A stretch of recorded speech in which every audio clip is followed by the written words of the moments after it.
Hello, everyone. Good afternoon. Welcome to another fun LinkedIn Live. I've got some extra special guests here. I'm going to go through and introduce everyone in a second, but super excited for this one. Going to be really fun bringing some nonprofit storytelling to all our nonprofits that we support. And I've got some specialist experts here today. So just going to throw in quick. I'm Tasha, part of Team Yibu, and we empower nonprofits to lead with digital, and that's everything from online fundraising to digital advertising to technology. So it's quite wide ranging, and we're super excited to be joined by some other nonprofit marketing and fundraising experts. So I'm going to let them introduce themselves, but first we've got Charlotte Field here. I'm going to let her chat about what she does as part of her work. I was like, is it going to be me or Kirk? Which I way know. is it going to go? Who's first? Who's first? Flip a coin. Yeah. Roll the dice. Hi, everybody. My name is Charlotte Field. I'm a partner at GoodWorks. We are a fundraising consultancy based out of Ottawa, Ontario.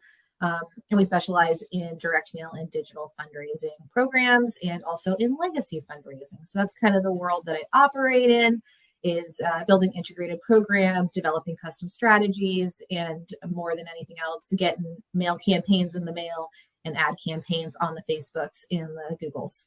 And emails in the inbox, I suppose. I'm also currently, you can't see this right now, but I'm 9 months pregnant. And I feel that I have to say it as a caveat. If you're like, she seems like she's not at her best, that's why. I don't know. I think we're all pretty impressed that this all came together and you're willing to sit here and do this. So I think it's fantastic. It's great. All right. So Charlotte, and then also joined by Kirk.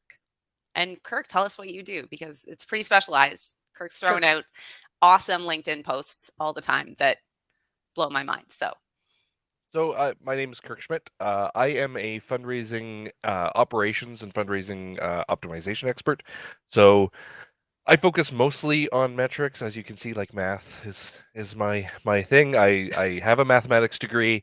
So when I entered fundraising, I looked at it very much from that lens, but I also do a lot of the operational work. So I have run stewardship teams. I've run annual giving teams. Basically anything that happens to do with like centralized operations of fundraising, where it's not really that individual, like major gift, plan giving, that relationship fundraising. That's what I specialize in, is that operational component. awesome. That's great. Yeah. And Kirk's got a great following on LinkedIn if you're not already following along with everything that he does there. So this is really fun because we kind of had a great way that this all came together, this conversation. So I just kind of pulled out a little bit of our hilarious LinkedIn back and forth. But basically, we all have a love of Dungeons and Dragons, which we didn't know prior to me posting about playing Dungeons and Dragons with my kids. And so I kind of threw up a post. I think there's lots to be learned from Dungeons and Dragons. It's been around since 1974. Was always the biggest role-playing game in the world. I don't know if we can still say that because I don't have the exact current stats, but it was and has been in the past. And so we all kind of connected on this where, Kirk threw in a message first and then said that you guys were supposed to do this incredible talk that COVID destroyed. And yeah, the back and forth just led to this. Oh my goodness, we should really talk about this being a real piece of work. And so this isn't the entire talk that was planned, but I think it's going to be fun and hopefully quick takeaways that nonprofits can bring to their storytelling, because Dungeons and Dragons is incredible. And yeah, I'm still, I think comparatively, I've never been a dungeon master myself. I've always been a player. But, I think you guys should throw in a little bit of your past experience too, just because I think Dungeons and Dragons is something not everybody knows about, but clearly is influencing your work in the nonprofit space as well. So Charlotte, why don't you take us first, your D&D kind of past a little bit? Sure. Yeah. I have been on both sides of the screen. So I have run my own campaigns. I have been a player in campaigns. Um, so I have, fairly extensive experience on both sides of the table. I'm a pre-built module kind of gal. Props to all my homebrews out there, but I don't have the energy or the time. So I'm very happy to read a book and then run with it. But that's usually the world that I am in. I would say I play in more games than I run at this point, and I typically play casters because I really like Magic. Although right now I'm playing a Way of Mercy monk in a campaign, and it's really fun to literally punch someone back to life. That is super cool. I love that mechanic. So that is the world I'm in. I've been doing this. I've been in playing D&D for like 6 or 7 years, so relatively new on the timeline. But yeah, that's me. And I met Kirk by sitting at a table with him at NTC. That was a board game table. That's how Kirk and I met for the first time. That's awesome. And Kirk, so your experience in the D&D world. Yeah, so I've played a number of tabletop role playing games, not just Dungeons and Dragons. So I've played things like Paranoia, which is really fun to play. I've played Shadowrun, which is a really neat system, and then Dungeons and Dragons and some equivalents or things that kind of were offshoots of Dungeons and Dragons. I have been a DM. I have been a player. It's fun to be both. There's different worlds with that. I do some homebrew content. At one point, I was actually thinking, and I still think about this sometimes, that maybe it would be fun to build a module that is basically for team building, because D&D does create that type of environment. So, yeah, who knows? Maybe that'll be one of the projects I end up doing one of these days, or maybe it'll be like many of my projects and just like end up in my mind and nowhere else. But yeah, that lots of D&D experience. Awesome. Okay, that's great. So we're going to jump in. And of course, I'm sure people on here are going, well, how does this relate to nonprofit storytelling? And there is a connection. I promise we're going to get there. So we're going to jump in first, kind of to pieces of this talk that you guys had created. And so I'm going to post the first question to Kirk, and it is, why do stories work so well for every cause? Because, I think all of us kind of know that storytelling is important, but what's the why? Why do they work? So if we delve a little bit into neuroscience, and we won't go too far, stories activate actually more of the brain than anything else. It basically activates the entire brain. There's also a number of papers that have talked about how it releases additional chemicals like oxytocin. So there's actual brain science behind this. But even if you get away from that piece and get not even think too much about that. I mean, you think about the history of the world. There have been oral practices of storytelling as long as man has been able, or people have been able to tell stories. And so it it tends to be the thing that connects with people the most and conveys a lot of information. You even think of a lot of like fairy tales and things like that, where there's lessons given. A lot of Yeah. those lessons are built around these stories, and so you think from even the earliest age, that is how we learn, how we connect with things, how we do things that way. So there is a lot of science to support it, but stories are really about conveying information in a way that does activate the entire brain, that does create this relationship with other people. It's also important to note, though, that not all stories do that. So it has to be a compelling story. I could start telling you stories about mathematics, and like people might gloss over. Um, so like there are specific components to it, but it is about brain activation. It is about really just how we have evolved as people in terms of what we respond to. Awesome. I love all of that, and I do see that, frequently in communicating to others about your own experience and everything. There are people who are incredible storytellers, and they bring you know who they are, right? Really instinctively, really quickly, who's a good storyteller, because somehow in a group of people they enamor 95% of them. And how do we I don't know, not everybody has that skill, but the people who do, it's very clear and obvious. Do you have anything kind of to add to that piece, Charlotte? Well, building on that idea that, like, yeah, we all know that person who they tell a story and you just have to listen. I think what you'll find when you like unpack what's so good about those people is they create relevance, and they make it so that you care about the story. And I think that's where we learn so much about D&D is like you don't play in a campaign you don't care about. You don't Yeah. show up every single week to be like, well, I don't really give a shit what happens to this character. I don't really care what happens to my PCs. Like, I don't care. Yeah. You care because it's relevant, there's stakes, and you're involved. And so I think that's a huge learning is like these stories, what makes them good is that they're relevant to you. You have stakes in the matter. Yeah.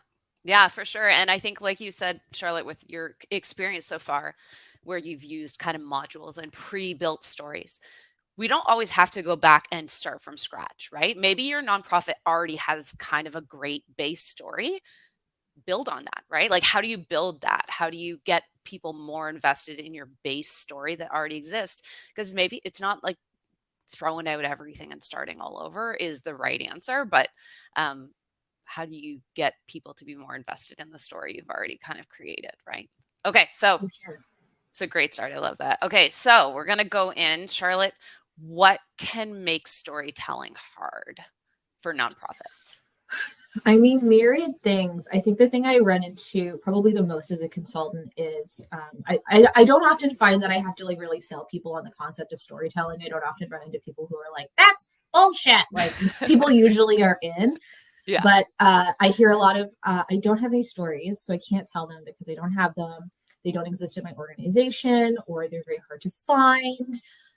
Or even I work in an organization where the topic is really sensitive, mental health, homelessness, addiction, things like that. So it's like it's a hard story to gather and then it's a hard story to tell. So I hear that a lot is like I just literally don't have anything to say. Mm, The other thing I sometimes run into is like, well, I'm not a good writer or I'm not a good storyteller. And so I don't know how to tell this story that I might have. Um, and the third thing I think I run into a lot of is like, well, we've told this story, but we've told it a lot of times and it's kind of tired. So there's a lot okay. of Yeah. things at play that can make storytelling feel like a big chore that everyone kind of knows they're supposed to do, but either they can't get the content to do it or they're not sure how to communicate it well. Um, I would say are the biggest things that I see people running into on the regular. Kirk, do you sort of find the same thing? Yeah, and I find a lot of people will either be concerned about using a story of something that is sensitive or even approaching the person to put their name to a story. There's also a fear that the person's not going to like the way that a story is written a certain way. Like there is some of that comes in the approach when it comes to like things that you really can't tell individual stories. So thinking like halfway houses or anytime there's been child abuse or anything like that where you can't really say things, um, that sometimes it's really hard to find a place to start because you don't want to put somebody in danger or or or effectively use somebody in a way that is not appropriate for that story. So there's also that hesitation, right? Yeah. And that's where there's some modern tools like you think of like Chat GPT and its ability to take things. There are possibilities of using like a I don't want to say a fake story, but a story inspired by numerous stories to be able to create something that isn't specific to one person and doesn't put that person in danger, but also creates, like really can convey the types of things that you do. So there are some tools to help with some of that as well. Okay. I think that's great. And like the examples of why it's hard, and then obviously some ways to potentially get around that. It kind of ties into the next question as like the next section we're going to talk about as well. And also, I didn't throw it out there. Apologies, everyone. If you have questions or comments or things you'd like to, these are two kind of experts in the field. Please feel free to pop those in, and we'll just kind of take them as they come too, because I know these guys have some great suggestions and have worked with a variety of agencies too, right? Or like, sorry, a variety of nonprofits as an agency and as consultants, because I think that's the piece to having somebody who's able to kind of give an outside look at a nonprofit and find the areas to find stories is it can be really challenging when you're physically working in the nonprofit to figure out how to market safely. And I mean, there's the entire piece on trauma informed storytelling, right? And trauma, like, how do you come at it from a lens where it's not exploitative and it's, it's safe? The storytelling is safe for everybody involved. I think that's really, really great. So, like I said, kind of ties right into the next question, which I was going to I believe Charlotte had some. Oh wait, no, I'm going back to Kirk on this one, I believe. But how do we get around some of these obstacles? So you kind of already mentioned something like Chat GPT, which in and of itself is kind of revolutionizing a lot of how we're doing work and marketing and ideas and creating ideas. But anything else you'd kind of recommend? I mean, there's plenty of ways that you can approach some of these obstacles. Um, you know, like the argument that this is a tired story, it might be tired internally. It doesn't necessarily mean it's tired externally. Especially if you're doing acquisition. Acquisition, you're grabbing new people, and theoretically they haven't seen, or they've rarely seen any of these stories. So there's some opportunity there. Uh, One of the things that is always compelling is looking at something from different viewpoints. Back in I think late '90s now, there's a video game that revolutionized a number of things. It was called Half-Life, and it was a first-person shooter. But they actually created, I believe it was four different versions of that game, or there was at least three. So there was the main storyline, but there were actually two different games you could buy that were storylines of different characters within the game. It was the same game, but from different points of view. And so, like from that perspective, you can do things with different points of view and create that. I've seen like a mailing where the main mailing was from one point of view, and the reminder mailing was like from the spouse's point of view. Oh, And interesting. just like create that environment. So there's some interesting ways that you could approach that. Okay, cool. And what about yourself, Charlotte? Sorry, I feel like I actually was supposed to send this one to you first and then Kirk. But anyways, opposite order. Well, I'm confident we'll all survive. Yeah, like to build on that idea of like, oh, this story is tired. I always think about like, okay, when I'm running a campaign, I'm like, this plot thread couldn't be more obvious. This is so obvious. They're absolutely gonna figure it out. I've made this idiot proof. They're getting there. And then my players are all like, we're not really sure what we're supposed to do. And then conversely, I often find myself as a player sitting there being like, I have no idea what I'm supposed to do next. I can see like 75 options. So it's easy to forget as the writer or the creator of the story, you bring Sure. so much contextual knowledge that your reader doesn't share. They don't spend every day thinking about this like you do. And the amount of stuff that you take for granted as obvious is enormous. So you're probably looking at it thinking, I don't have any stories, but like the tiniest little granule of information to you is a whole story to somebody else because you still need to set up all that context. You still need to build the world. The Yeah. other thing I Love that. often think about, like when I'm making the connection between D&D and storytelling, is like I know that there is you don't want to be cliched or tropey, but sometimes it's helpful to lean into that shared knowledge. So like if you're at the first session of a game and everyone walks into a tavern, you're like, huh, I bet I know what's going to happen next. If you've played a few role playing games, you have a good sense that, like, that's the classic starting place for many campaigns. Everyone meets in a tavern, something happens, you get contracted or whatever. Yeah. So you can lean onto that shared knowledge of things like that, of those tropes to help create that relevance, help people understand, oh, where does this fit? And that can make it a little bit easier too if you're having a really hard time figuring out, like, we don't have the content. It's like you probably do. You're just, a lot of it is implied or shared, and all you have to do is make it explicit, and suddenly you have created a much larger piece of content. And jumping on that tropes idea too, one of the things I've done in D&D campaigns is I will have plenty of places where it is completely safe. There are no traps, like nothing's a surprise, and people get very comfortable in that space, and then you hit them. and so you can do that with stories. You can kind of have the like, oh, this is the typical story from this charity, this is the typical story, and then you throw something at them that is completely different, and it creates a different response. It allows people to see things from kind of a different perspective, and now they, now they go there, but it actually involves intentionally almost lulling people on a certain path until you're ready to kind of drop that on them. So there's things you can do with pacing, not just in a single letter, but even in like multiple appeals in order to create kind of the effect you want.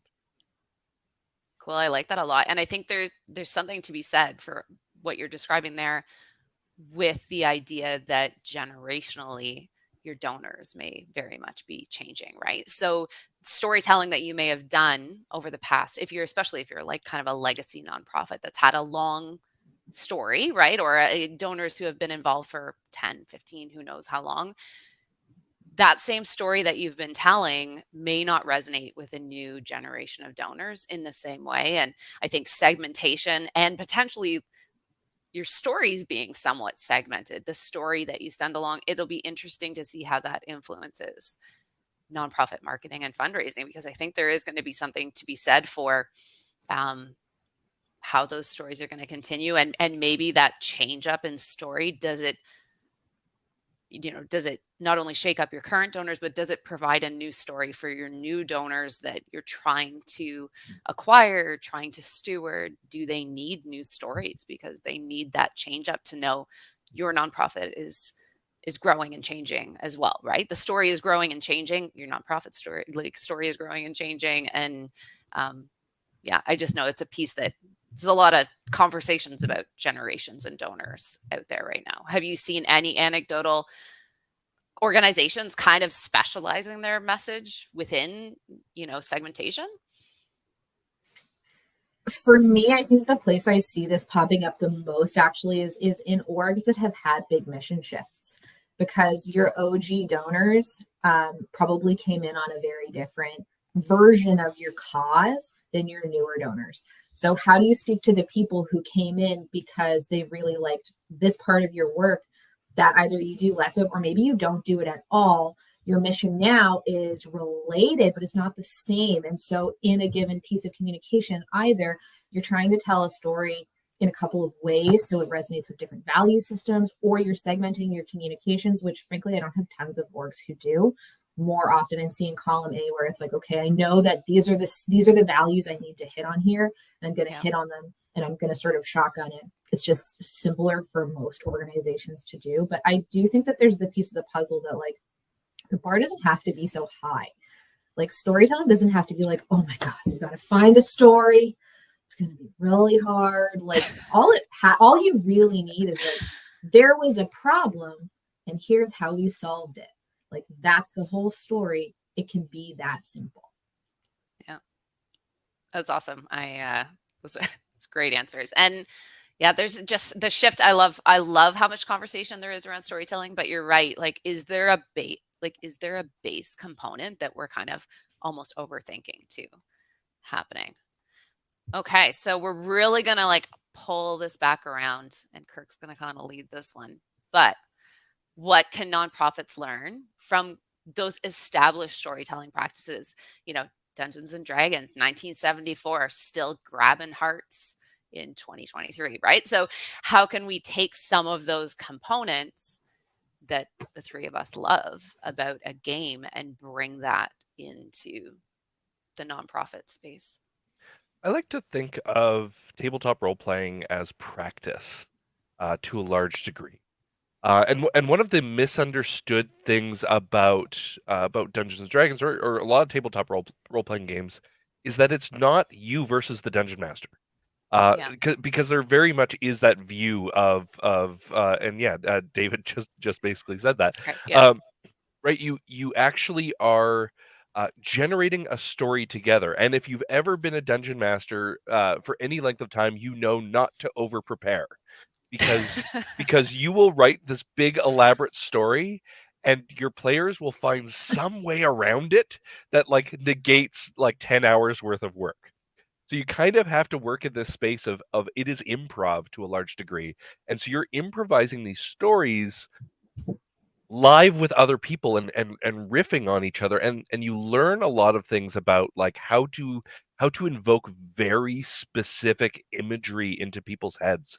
And like those are Yeah. the skills that come from doing these types of things, to be able to give somebody a very distinct image in their head, for them to smell something that does not exist, for them to feel the heat of a fire, of a like of an inferno, for them to get the chill, from the dragon's roar, and knowing, knowing what is about to happen, and creating that anticipation. And a lot of those like storytelling elements that are so very important, come out so naturally in something like Dungeons and Dragons, and come out so poorly in a lot of appeal writing. Um, and it's Absolutely. and it's like you really are just trying to take people on this journey where they can see, they can hear, they can feel what the charity is doing, and therefore understand the importance of it. Yeah, Yeah. if I can build on that, like I think that where I see orgs fall short the most is in taking that like visceral reaction that you want to get, and then choosing to remove all the components of the story that would provoke that, which is often the problem. So it's not a super compelling ask for an adventurer to be like, well, the crime rate's fallen substantially here in Waterdeep, Yeah. but we would still like you to go out and slay that dragon. As opposed to, oh my God, there's a dragon fully torturing the countryside. Like we need to go help people. There's often this skew towards like minimizing the problem because either we don't want to imply that the charity's not already doing good work, or we're nervous about any number of potential outcomes. And obviously this is separate from that idea again that Kirk talked about of like telling stories in a safe way. Obviously you would never put anybody in danger, but it is still important to create stakes. There does have to be a problem, and you have to be willing to face it head on, be honest about it. The problem is real. The dragon is here. The dragon's not like picking some people to eat, he's eating people indiscriminately. And when Yeah. you lean harder into that problem, you can get to that visceral place, which is what's going to evoke reactions and ultimately donations, as opposed to, yeah, things are like pretty okay, but they could be better. That's not half as motivating as like things are super not good, and you could really make a big difference. And some of the best story, or some of the things that people remember the most when you do any type of tabletop role playing, is when this lovely number one is rolled, right? Yes. Like spectacular failures, you might think that it reflects poorly on your charity, and there is the possibility that some people think less of you for a failure. But a failure, and the story of overcoming that failure, is quite often very compelling. And I mean, same with phenomenal successes, right? Like you do something that is absolutely unheard of, and a phenomenal success, it is the type of thing you remember. But those big failures can stick in people's minds a lot longer. I mean, we played a Shadowrun campaign where the demolitions expert, picked up a flamethrower and tried to use it for the first time, had no skill in it whatsoever, and basically rolled the lowest thing you could do. And you can just imagine what happened, and like that story was from like 2003 when I was in university, and it still sticks in my mind. I Still can talking still about it. see the Yeah. characters in my mind, and the explosion that happens. And so understanding that when things are on wide swings, they tend to be very memorable. And I think in many ways, things that are hard, failures, those are relatable on a human level, right? That's much more relatable than going, we got to an immediate win. Most of us have never had that, right? So we're kind of like, I don't know, do you have horseshoes up your, like how are you this person? Because I haven't been this person. I don't tend to have great luck. My luck's not necessarily outstanding. So in some ways, you're, and I think that's where you're even talking about like setting the scene, Kirk. I know you gave me an example when we first chatted about a helicopter and rotor blades and the sound of what that was. Many of us can, even if we haven't spent time in a helicopter, have a good idea of what that sounds like. And it's setting this scene with words or video. who knows, right? Like according to how your appeal is and fundraising campaign is going, but it allows some piece of relatability, even if I've never been stranded on a mountaintop waiting to be rescued. I know what a helicopter kind of sounds like. So it's still finding those relatable pieces in your storytelling to bring to the table, um, so that there's a connection point. And that kind of goes all the way back around to the beginning of this conversation that was like, why is storytelling great for every cause?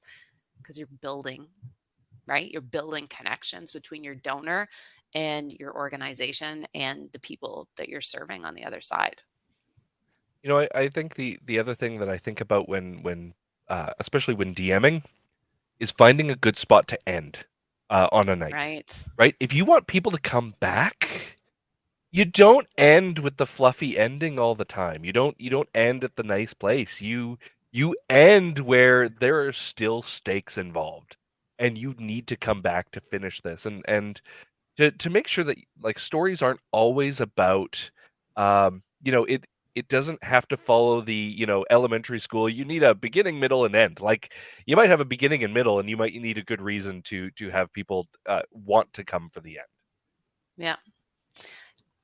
This was all I kind of dreamed of and more. So you guys are fantastic. And this is kind of Carrie. Thank you. You're so sweet. And we've had a lot of fun just preparing for this talk. Honestly, it's been great. I kept being like, if this happens, this will be so fantastic. But it was, this is even more than I kind of was hoping for. So thank you both. And really, what we're hoping to do is Charlotte's got to welcome her new wonderful bundle into the world. And so, but we really hope to kind of bring potentially a part 2, which was the 5 components to a great story, because you guys had this phenomenal talk that was all of the things we talked about here, and then went into what takeaways can we really functionally use. So the hope is to jig all of this and come back to together in the future, and hopefully at a time frame when Charlotte's ready to kind of bring this out into the world again. And but you guys are both incredible. Thank you so much, because this was really fun, and I hope there was takeaways for listeners that you guys can kind of functionally walk away from. And I'm going to kind of recap it all and send it out to the world. And I think, yeah, it's just Dungeons and Dragons is such a little piece of the universe, but I think there is some really great storytelling components that maybe nonprofits could look towards, and you guys are bringing it into your work already, and kind of supporting nonprofits and fundraising and marketing efforts with this. So I think it clearly does work, but maybe it's just something that most of us aren't considering. Totally. And thank you, Tasha, for bringing it together. You totally made this happen. You were the catalyst. Oh my goodness, you guys are so sweet. I don't know. Anyways, this was really fun. We'll be back in the future, more nonprofit storytelling, and 5 components to a great story is what we're going to focus in on next time. So thanks, everyone. Thank you, world. Thank you. Thanks, everyone. Yeah. Bye.